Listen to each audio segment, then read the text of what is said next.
Më pas, në ngarkim të deputetit Belinda Balluku, janë atribuar dhe 6 fakte të reja penale dhe indicje të mjaftueshme për 3 fakte të tjera penale. Dhe kjo ka diktuar nevojën e prokurorisë për të kërkuar autorizimin nga Kuvendi i Shqipërisë për të lejuar paraqitjen në gjykatë të kërkesës për caktimin e masës arrest në burg apo arrest në shtëpi, dhe për më tepër moskryerja e veprimit mund t'i jap mundësi të pandehurës që të dëmtojë hetimet dhe të pengojë drejtësinë. Është kompetencë e prokurorisë dhe gjykatës që më pas të vlerësojë në mënyrë periodike vijimin ose jo të nevojave që diktojnë kryerjen e veprimit të caktuar në mbrojtje të hetimeve. Pra është vetëm gjykata që do të caktojë këtë dhe nuk mund të jetë kurse si ky parlament pa shkelur kushtetutën. 5. Provohet përmbushja e të gjitha kritereve të përcaktuara nga Komisioni i Venecias për heqjen e imunitetit.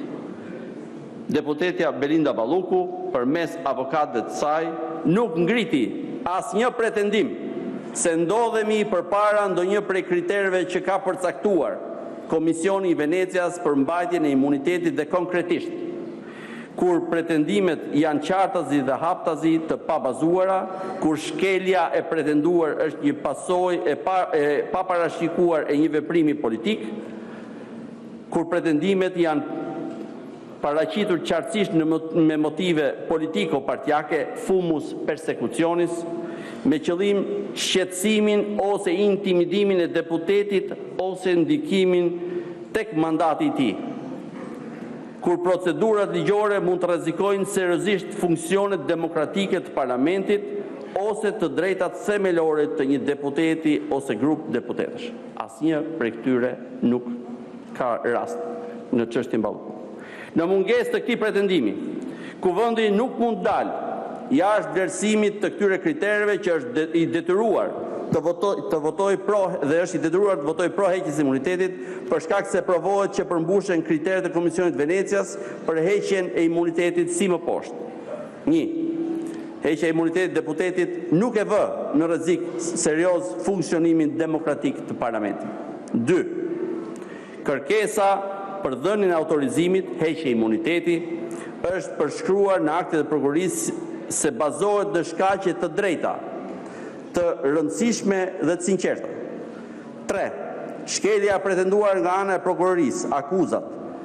Pra kjo shkelje është veçanërisht e rëndë për shkak se ajo është e përsëritur në 11 fakte penale me një dëm të konsiderueshëm financiar dhe për një fond publik me vlerë të jashtëzakonisht lartë, 1.1 miliard euro.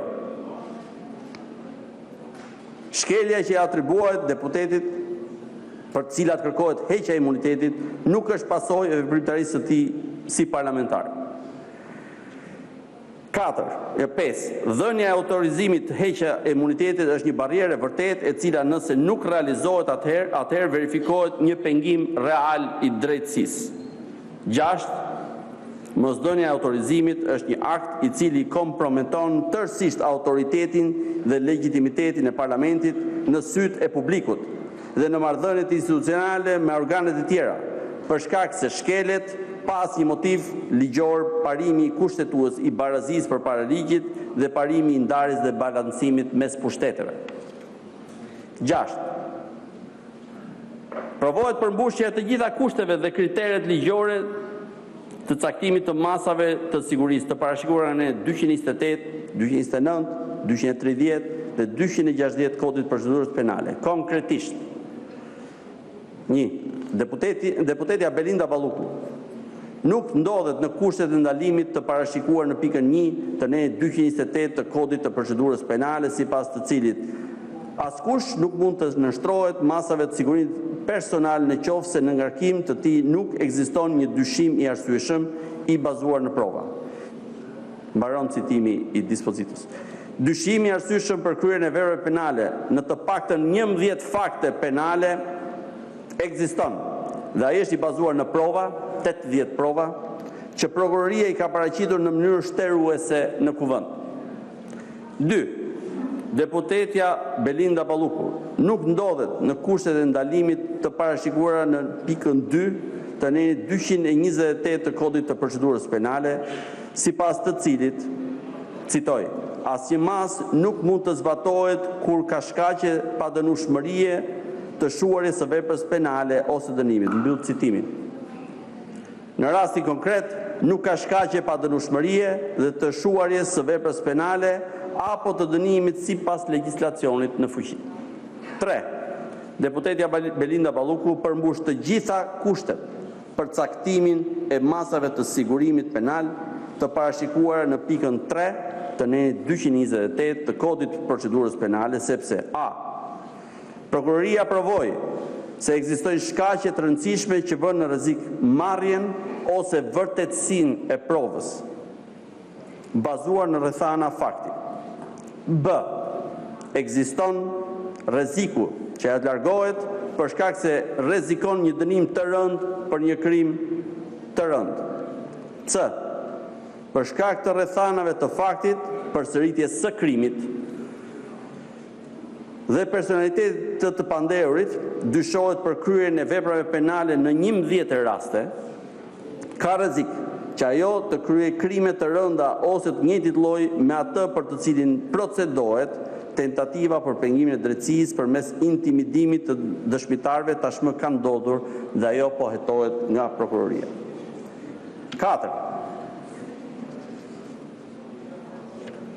Në kërkesën për autorizim, prokuroria ka argumentuar se në kërkesat e saj për caktimin e masave të sigurimit ka mbajtur parasysh përshtatshmërinë e secilës prej tyre me shkallën e nevojave të sigurimit që duhen marrë në rastin konkret, duke përmbushur kështu kushtin e përcaktuar në pikën 1 të nenit 229 të kodit të procedurës penale.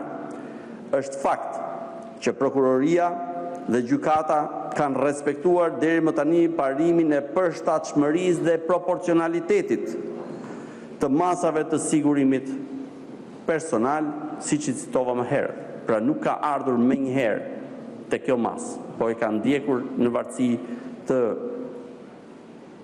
çështjeve që ka patur, që ka filluar të jetojë. Në këtë mënyrë, prokuroria përmes veprimeve konkrete të përshkallëzuara ka respektuar kërkesat e pikës 2 të nenit 229 të kodit të procedurës penale, sipas të cilës, citoj, çdo mas duhet të jetë në raport me rëndësinë e faktit dhe me sankcionin që parashikohet për veprën penale konkrete. Mbahen parasysh dhe vazhdimësia, përsëritja, si dhe rrethanat lehtësuese dhe rënduese të parashikuara nga kodi penal. Mbyll citimin. Kërkesa për zëvendësimin e masës së sigurimit, ndalimi i daljes jashtë shtetit me ato të arrestit në burg apo arrestit në shtëpi, ka ndodhur kur rëndësia e faktit penal është rritur. Nga 2 fakte penale, tashmë është nën hetim për 11 fakte penale, nga të cilat ka statusin e pandehurit. 7 Në 2 fakte penale ka statusin e pandehurit, në 7 ka statusin e personit nën hetim, ndërsa për 3 të tjera ende nuk ka një status të konfirmuar procedural për veprimet, mosveprimet që janë në proces hetimi. Sanksioni për dënimin e mundshëm ka shkuar potencialisht nga maksimumi në 10 vjet në maksimumi në 35 vjet. Këtë e deklaroi haptazi drejtuesi i prokurisë posaçme. Është vërtetuar vazhdimësia dhe përsëritja si dhe ekzistenca e rrethanave rënduese të parashikuara nga kodi penal, vepra penale dyshohet se janë kryer në bashkëpunim. 5. Është mbajtur në konsiderat kushti i parashikuar në pikën 1 të nenit 230 të kodit procedurës penale, sipas të cilit, citoj, arresti në burg mund vendoset vetëm kur çdo mas tjetër është e papërshtatshme për shkak të rrezikshmërisë së veçantë të veprës dhe të pandehurit. Mbyll citimin. Është fakt që prokuroria ka vepruar në mënyrë të përshkallëzuar, Kur nevojat e sigurimit e kanë mundësuar dhe është vlerësuar e përshtatshme caktimi një mase më të lehtë të sigurimit, kur kemi qenë përpara 2 fakteve penale nga ana e prokurorisë, nuk është kërkuar masa e sigurimit arrest me burg, por ajo e ndalimit të daljes jashtë shtetit. Në këto momente hetimit, ku pozita dhe nevoja e sigurimit është rënduar për shkak të hetimeve për 11 fakte penale që janë dëshmi e rrezikshmërisë së veçantë të veprës dhe të pandeurit, organi i prokurorisë vlerëson të papërshtatshme masat e tjera të sigurimit për personal përveç masave të sigurimit arrest në burg apo arrest në shtëpi. 6. Deputetja Belinda Balluku nuk ndodhet në kushtet e ndalimit ligjor për caktimin e masës së sigurimit arrest në burg të parashikuar në pikën 2 të 230 për shkak se a nuk është grua shtatzën, nuk është një grua shtatzën ose me fëmijë nën moshën 3 vjeç dhe që jeton me të. Nuk është një person që ndodhet në gjendje shëndetësore veçanërisht të rëndë. Nuk është person që ka kaluar moshën 70 vjeç, nuk është një person toksikoman apo i alkoolizuar për të cilin zbatohet një program terapeutik në institucion të posaçëm. Zoti kryetar, kërkoj të ketë vëmendje nga salla është qetësi po mbajnë qisht, vazhdoni qetësisht. 7. Përmbushet kriteri ligjor i parashikuar në pikën 3 të nenit 260 të kodit të procedurës penale për zëvendësimin e një mase më të lehtë, sigurimi me një masë më të rëndë, për shkak se ndodhemi në rrethanën kur nevojat e sigurimit janë rënduar. Sikurse është argumentuar gjërësisht, nevojat e sigurimit janë rënduar në të dyja drejtimet, qoftë në drejtim të rëndësisë së faktit penal nga 2 fakte. Kemi shkuar tashmë në 11 fakte penale, vepra penale të dyshuara, qoftë në drejtim të sanksionit të parashikuar për veprën penale konkrete. Sanksioni ka shkuar potencialisht nga maksimumi në 10 vjet në maksimumi në 35 vjet. Të nderuar kolegë deputet, veçanërisht në këtë procedurë parlamentare duhet patur parasysh edhe impakti që do të kishte mosdhënia eventuale e autorizimit sipas kërkesës së prokurorisë, që do të përbënte rastin e parë në historinë e parlamentit që pas fillimit të funksionimit të prokurorisë së posaçme, krijuar si një organ i specializuar për të luftuar fenomenin e pandëshkueshmërisë në radhë zyrtarëve të lartë. Në një version të tillë do të rezultonte se, së pari, mbajtja apo ruajtja e një imuniteti të tillë në vetvete është një cënim i parimit kushtetues të barazisë përpara ligjit, i cili është thelbi i vetë shtetit të së drejtës. Maksima, sado lart që ti të jesh, ligji është gjithnjë mbi ty, përmbyse duke shndërruar nëse je antar i parlamentit, i këshillit të ministrave, nëse ke mbështetjen e Edi Ramës, ligji nuk mund të të prek. Ky do të ishte sinjali më i rëndë dhe më i gabuar që parlamenti kurse si nuk duhet të emetoj ndaj qytetarëve të tij. Atyre që na përfaqësojnë, atyre që sot na ndjekin, atyre që kanë patur interesin ta ndjekin me dyert të hapura punimet e Këshillit për rregulloren mandatet dhe imunitetin, si një çështje interesi publik të lartë, por që në mënyrë të kundërligjshme u mbajtën të mbyllura, atyre që presin se si ne sot, ashtu siç përcaktohet nga Kushtetuta, do të votojmë me votim të hapur. Qytetarët që na përfaqësojnë duhet patjetër të kuptojnë pse ky parlament do të votojë në një mënyrë ose një tjetër. Pse përfaqësuesit e tij, kur nuk ekziston asnjë kusht për mosheqjen e imunitetit, që kërkojnë që kushdo nga deputetët të jap apo dhe ministra, edhe kryeministri, të jap llogari përpara ligjit për krimet që kryen në ushtrimin e detyrës në mënyrë të veçantë korrupsionit, të shkojë përpara drejtësisë dhe jo të mbrohet këtu me korrac të imunitetit parlamentar të majorancës.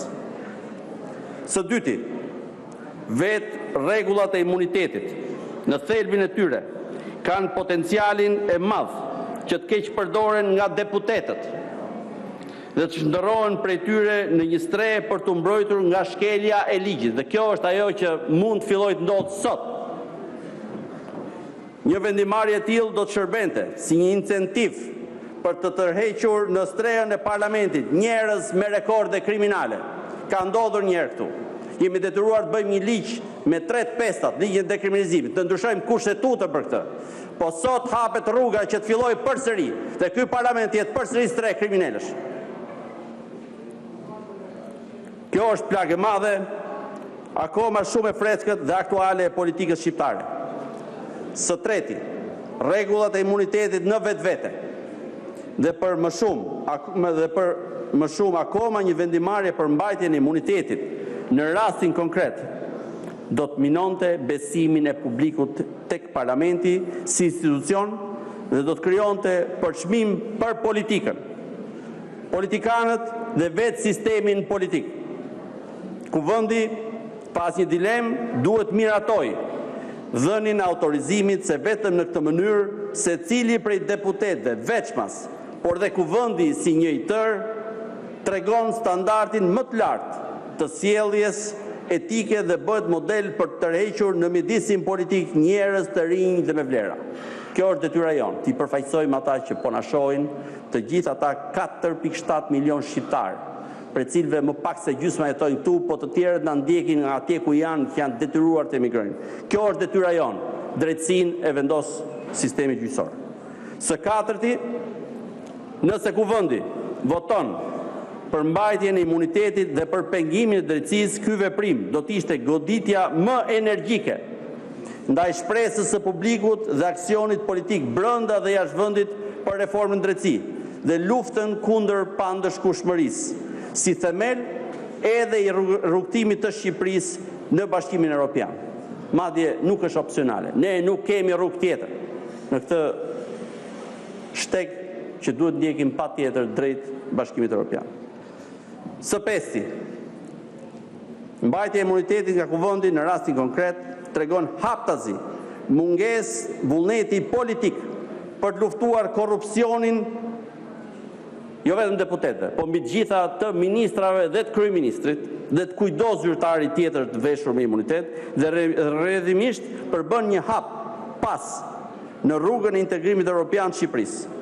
Në këtë mënyrë, kuvendi do të godas fort pritshmëritë dhe përpjekjet e shoqërisë shqiptare për t'u bashkuar familjes europiane, e cila na ka vënë ndër të tjera edhe kushtin për luftën me zero tolerancë kundër korrupsionit.